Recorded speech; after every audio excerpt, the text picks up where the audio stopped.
Dolphins fans, how are we doing today? It is Ben Morgan of the Fins Up Network. I want to ask, how was your morning? Was it similar to mine when the alert came on the phone and said that Tyreek Hill showed up to practice with like a protective, basically brace on his right hand? Did that get your morning going? Luckily for us, it sounds like everything was a little bit more precautionary than anything. But yeah, that's not a great way that I wanted to really start this Tuesday morning, leading up to the final week of preseason before we could finally jump in to some regular action. So yes, we're going to hit on all of that today regarding Tyreek Hill. We got some other injury news.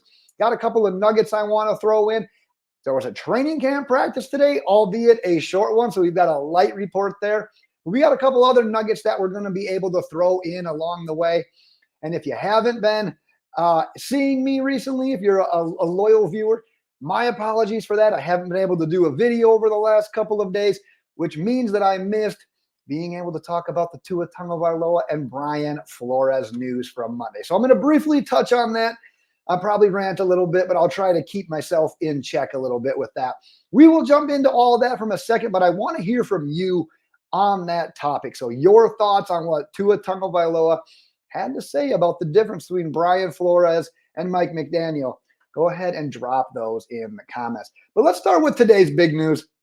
Like I said, alert goes off. Ben panics. Ben looks into it and realizes, it looks like we might be okay here. Because yes, Tyreek Hill shows up to practice on Tuesday. He's got what's being considered to be like a removable brace on his right hand. Because not only is it our stud, not only is it the number one player voted on by other NFL players, we've started to get some injuries racking up at that position. So we don't really want to lose any more guys. But like I said, based on what we're hearing, based on everything that's out there so far, sounds like it's nothing serious. Just the Miami Dolphins coaching staff, front office, all the decision makers being a little bit overly cautious, as we've seen, being on the safe side. As the case with Tyreek Hill, most starters, as it pertains to that Friday game against the Tampa Bay Buccaneers, as it pertains to, at least in Tyreek's case, Wednesday in the joint practice against the Buccaneers, we're going to be waving at him from the sideline. I don't think we're going to be seeing him. That's me speculating. But at this point in time, I think we're like 18, 19 days away from week one, that game against the Jaguars. Yeah, let's just focus on that. Let's get healthy for that. Not expecting to see much of anything from the starters in this preseason finale. All right, we talked about another couple of injuries. Let's start with River Cracraft. So I'm actually not allowed to go into the exact nature of what's going on with River Cracraft. The reports out there are stating upper body. So we'll leave it at that. However, I was told that the hope, and that's the big word right now, the hope is to get him back at some point mid to late October. So it doesn't appear at this point in time that it is season ending, but definitely something that's going to sideline him for a while. Now, if we look into Cam Smith, he is dealing with a nagging hamstring injury that's obviously been keeping him out of practice here as well, along with getting re-injured in that preseason game. At this point in time, it sounds like he needs rest and hydration just to get that puppy back in shape. I do not have an exact timeline on him at this point in time, but like I said, he needs to rest. He needs to let it heal. As we know as Dolphins fans, though, these soft tissue injuries just really suck, especially for a guy that we're looking to really take a step here in year two. It looks like Cam Smith's likely going to be shut down for the remainder of the offseason. We'll see. We'll keep evaluating things. As we go into the regular season following this last game against the Buccaneers, well, like I said, I didn't get a chance to talk about this on Monday, so I wanted to take a quick minute today, especially not having that big of a training camp report, to hit on a couple of things after Tua essentially made headlines with his comments regarding Brian Flores on the Dan Le Batard show on Monday. Now, and this goes back a while, but from everything that's been reported, that we've heard, that I've been told, Tua could have went deeper. He could have cut deeper with the comments that he made, but he sort of left it at the analogy that he made, where he compared, well, how do you feel when someone tells you every single day that you suck, you're not the man for the job, you shouldn't be here, versus, and that's obviously speaking for Brian Flores, versus how do you feel when someone tells you, hey, you're the perfect fit for this offense. You're one of the most accurate quarterbacks I've ever seen. I would pick you to run my offense every single day. When you juxtapose those things, you can obviously see through Tua's body language and just how open he was during that interview. Have you ever seen Tua that open before? Especially not his first couple of years in the league, but just being able to compare those two, it's like, yeah, how do you feel? So there was a couple other things said there as well. But like I said, Tua, he could have cut deeper with this, and I wouldn't have blamed him whatsoever. And unfortunately, I'm not necessarily at liberty to go into all the specifics regarding Tua and Brian Flores and that situation. It was a dark time. It was a hurtful time, obviously. But basically, that I just want to say that, and I don't think I'm breaking news here, Brian Flores nearly ruined this guy's career, if not career, at least his career with the Miami Dolphins. And by all accounts, kind of sounds like he was an outright disaster to work with. Now, you're not going to run into every player he's ever coached and every coach he's coached alongside with that's going to say that. That's obviously not going to be everyone's opinion. But I would say for the most part, the majority of these people, he wasn't just a very pleasant person to, and I'm talking about to other players, to other coaches, to other staff members, pretty much anyone that they were allowing into that facility. There were some issues. Let's just say that there were definitely some issues with that. Remember the reports coming out of Brian Flores essentially not talking with his coordinators, basically hiring guys that weren't even fit for the position, hiring two offensive coordinators, throwing Tua in when the quarterback or the offensive coordinator was essentially there for a guy like Ryan Fitzpatrick. There's just a lot to unpack here. And in my opinion, just kind of summarizing, like I said, I'm going to end up ranting. What makes this story incredible to me is the fact that Tua has come out on the other side, essentially a brand new man. His statistics speak for themselves. He's grown into a vocal leader. That wasn't the case the first couple of years in the league. He's made it a point every single offseason to improve in an area of weakness or areas of weakness.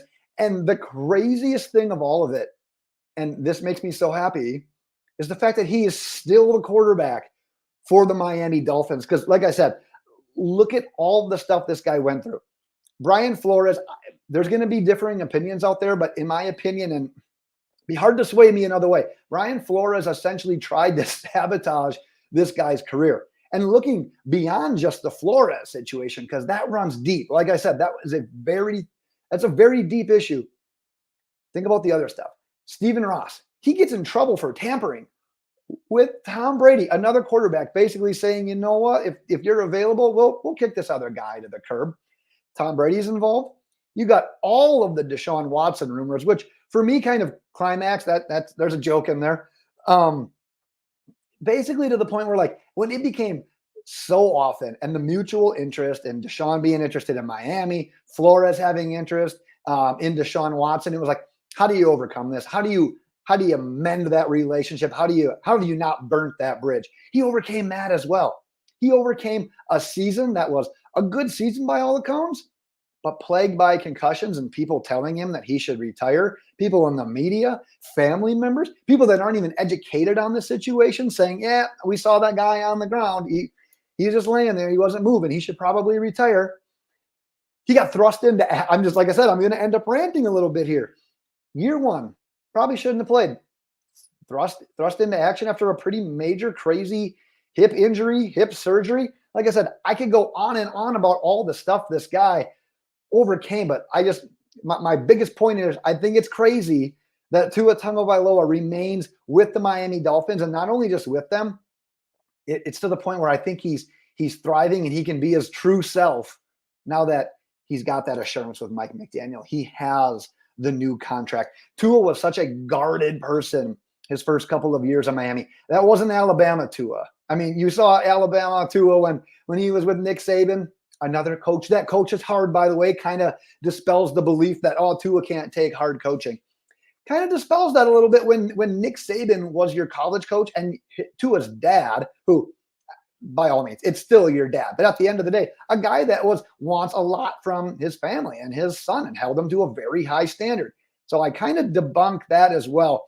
But the idea that Tua is able to be himself, that the happy self, have interviews like this, not be scared to say things, what a relief. Like I said, I ranted, that's going to dominate this video, but such a short practice report today. Like I said, what the banner says there. I wanted to give in my 2 cents on Tua Tagovailoa. All right, I'm going to go through the list of players that were not working in today's training camp practice. Chris Brooks, River Cracraft, who we talked about, Braylon Sanders, Tanner Connor, Hayden Rucci, Aaron Brewer, Kendall Lamb, Anthony Walker, Benito Jones, Emmanuel Ogba, Cam Smith, who we talked about, and Javon Holland. Now, those who were working but happened to be in the red no contact jersey, you got Ethan Bonner, you got Jalen Wright, you got Jody Fortson. We already talked about Tyreek Hill. He worked on his own today, didn't catch any passes with that right hand being protected. And then Jaylen Waddle also worked on his own. That's a lot of players. I swear, if you're looking for any bit of maybe positive news on the injury front, Terron Armstead, Jordan Poyer, Jalen Ramsey, Jalen Phillips all did participate today. Albeit, like I said, though, a slower, a much lighter practice with that joint practice being scheduled tomorrow against the Buccaneers. A couple of quick plays. Tua was noted for a nice touch pack to Braxton Berrios over a defender. Tua also credited with being able to make a play outside of the pocket, scrambled up the middle during team drills. Wide receiver. So this is a quick nugget for you. I was told earlier today that despite basically our slew of wide receivers that are currently banged up on PUP, not practicing, the team, coaching staff, front office, isn't super worried about what's going on so far. They feel that they can counter maybe some of these guys being hurt by featuring the tight end position a little bit more in the pass game. Plus the idea of maybe utilizing a running back such as Devon Achane as a wideout, as we saw a little bit last year. And then we saw obviously him making some plays in that week 2 preseason game as well. So that's at least something for you to keep an eye on in the event any of these injuries continue to linger into the start of the season. One offensive line note that's kind of noteworthy, unfortunately, is the fact that Tua ended up tripping over Kendall Lamb at one point during practice. It doesn't sound like any injury happened or anything like that.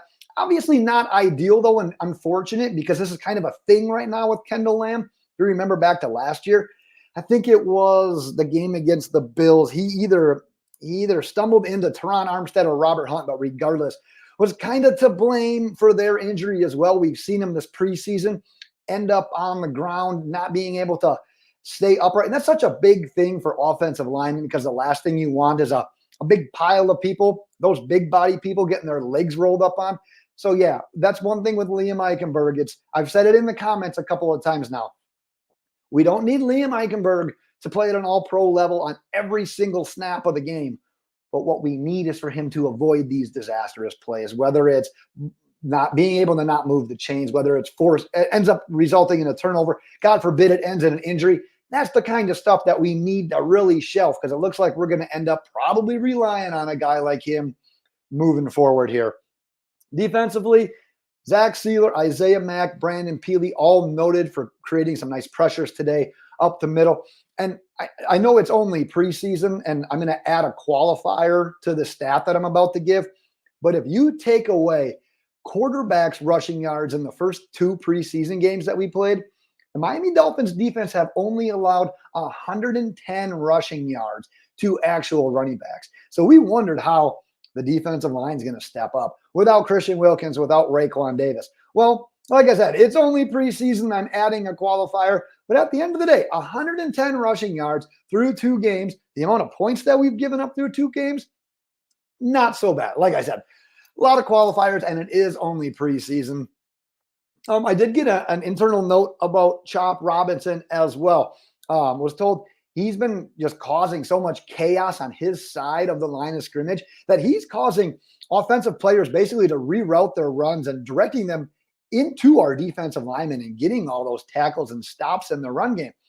However, the Miami Dolphins coaching staff is also noticing that when teams are basically countering this move by running right at Chop Robinson. And in those instances, he's still relying on his speed and trying to get off from the ball. He's running past the plays, and there ends up being this big hole. And if you watch some of the game footage, that's where some of those bigger chunk yardage plays are coming from. So the coaching staff is at least aware of this, looking to try to do something about it, working with Chop Robinson. Curtis Bolton was noted for forcing fumbles on wide receivers after the catch on back-to-back plays. He's been an under-the-radar contributor so far in training camp and preseason. I'd say he probably still has a lot on the line here this final week before cuts. And then one more internal note here regarding Storm Duck. The coaching staff has been on him a little bit about being a little bit handsy, a little bit too grabby. He's made some solid plays in the training camp practices in the 2 preseason games. But at the same time, if you watch him back, he probably should be called for a few more flags as well. So that's another thing that the team has noticed. The team is trying to clean up to make him a better all-around player as well. That is what I've got for today. Like I said, one of the shorter actual training camp recaps that we've had, but with me missing time, with all the injury news, specifically injury news to Tyreek Hill, and just really wanting to throw in my 2 cents again about the Tua and Brian Flores situation. Went a little bit longer than I planned, but you know what? That's what happens sometimes. But like I said, drop your thoughts on the Tua Brian Flores situation in the comments. Get subscribed if you haven't done so already. We'll be back tomorrow with a recap from that Dolphins Buccaneers joint practice. We will call it there for today, Dolphins fans. But until tomorrow, fins up.